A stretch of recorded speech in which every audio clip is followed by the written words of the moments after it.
Modern technology holds forth the promise of a better day in American housing. Modern materials, sensible design, and many pleasing refinements. Yet today, nearly all of us live in houses designed largely in terms of house-building knowledge that is not much better than that of a century ago. Natural lighting may be no better than it was in buildings of medieval Europe. Methods of construction may be as wasteful as those employed 4,000 years ago.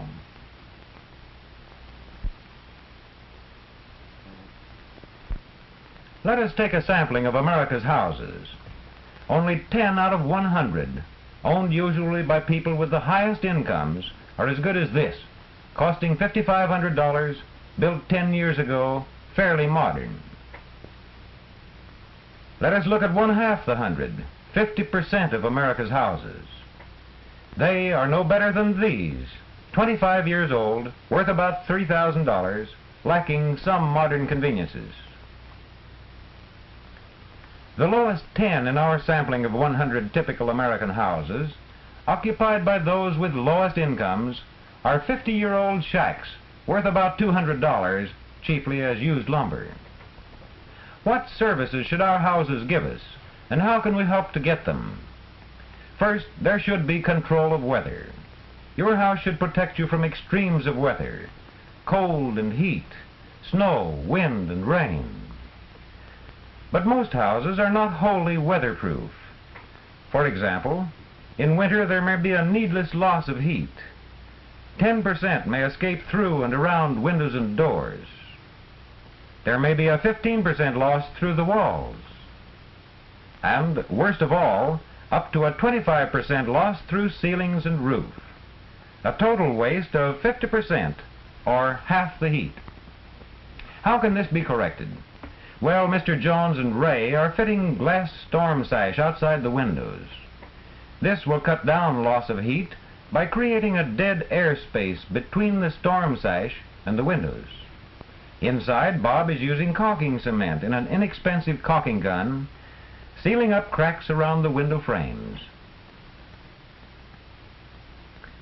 Up in the attic, Ray is helping Uncle John lay insulating materials over all the ceiling space. This 4-inch blanket of bats will help to cut down the biggest heat loss of all. And as soon as they can afford it, the Joneses will have insulating material put into the walls to complete the job of controlling heat, summer and winter. This is a humidity gauge which indicates the moisture content of the air in the house. The reading of 10 shows the air is too dry. Here's another indication. Joints in furniture have dried and become loose, a sure sign of long exposure to air that's too dry. One easy way to get enough moisture is to keep a tea kettle boiling. Another way is to have plenty of plants in the house and to keep them well watered. This and the steam from the tea kettle supply much needed moisture for the air. The humidity gauge is a faithful indicator. The humidity reading should usually be kept between 30 and 50. Mr. Jones now turns his attention to much-needed roof repair. Through the roof, rain has come in to ruin walls and plaster. It's high time to tear off the old shingles and replace them with a new material that is inexpensive, weatherproof, and easy to apply.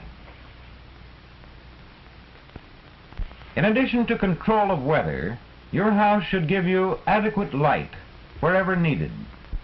Mr. Brown and Fred are measuring the natural light admitted to their living room where eye strain commonly occurs. Fred has borrowed a light gauge, which shows only 10 foot candles of light where there should be 30. Mr. Brown, who doesn't want to knock out a wall and set in another window, believes he has a practical way to let in more light. His decision is, down with the heavy dark drapes and up with light ones. The difference is easily apparent, especially to those who engage in reading or sewing or other fine work. Overgrown shrubbery also keeps out the precious natural light. These rank-growing vines are being torn away. And here are overgrown cedars which stifle the light at the windows. So out comes the biggest one to be replanted elsewhere. In the kitchen of the Howard home, the problem is artificial light. Mr. Howard has measured the light strength at the stove and is now at the sink. At these vital places, the reading is much too low, 8 instead of 20 or more. This lack of light gives the Howards a good reason to install one of the newer fluorescent lighting fixtures. It is more ornamental than the old one, and incidentally, it uses much less electricity and throws out more light, more evenly distributed about the Howard kitchen.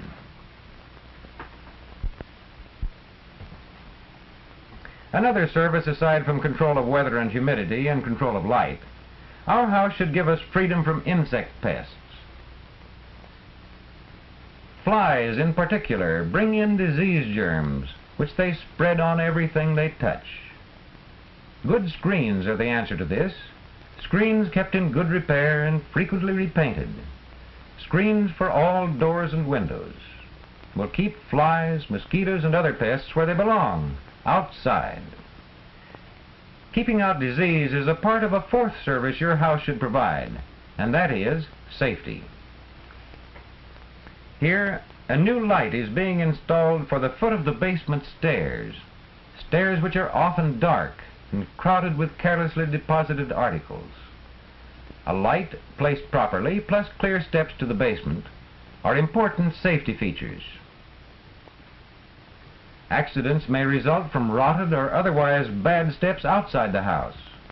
Frank is determined that no accident shall happen to him or other members of the family because steps are neglected.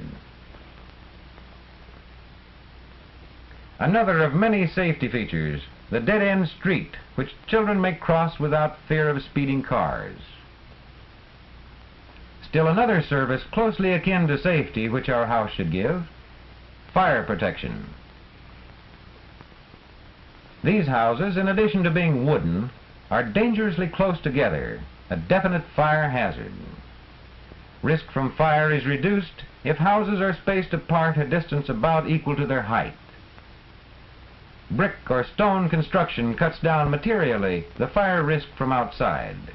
So do asbestos shingles, which are resistant to fire and which can be laid over other materials. Finally, our houses should present as far as possible a pleasing appearance, inside and out. Fresh outside paint makes your house a more pleasant place in which to have a home. And besides, paint protects the material it covers, thus saving money in the long run. So too, on the walls inside the house, fresh paint at little cost can help dispel grime and gloom. Decoration applied to walls also contributes to cheer. Anyone can apply transfer patterns, and nearly anyone can make stencils for repeat patterns, such as this nursery wall design dealing with a familiar children's story. The cost of wallpaper is not great. The trick is in putting on the paper neatly. It's a trick nearly anyone can learn with a little experience and a few inexpensive tools. It's mostly matching and pasting and smoothly applying. Thus, while few of us may ever get the opportunity of designing and living in our dream house, we can improve the house in which we live. We can insulate against heat and cold. We can control the moisture content of the air. We can find ways to admit more natural light. We can improve our artificial lighting. We can protect ourselves against insect pests. We can take steps to make our houses safe. We can protect our houses by paint and make them nicer to look at. We can make them more cheerful inside. We can study housing in communities like this, designed so that children use parkway paths or overpasses across main highways in going from home to school each day, and in going from school back to home, without crossing streetly with speeding traffic, where safe streets lead from home to business district, where the community recognizes that our houses ought to be much more than mere places of shelter from storm, that our houses ought to be safe and pleasant homes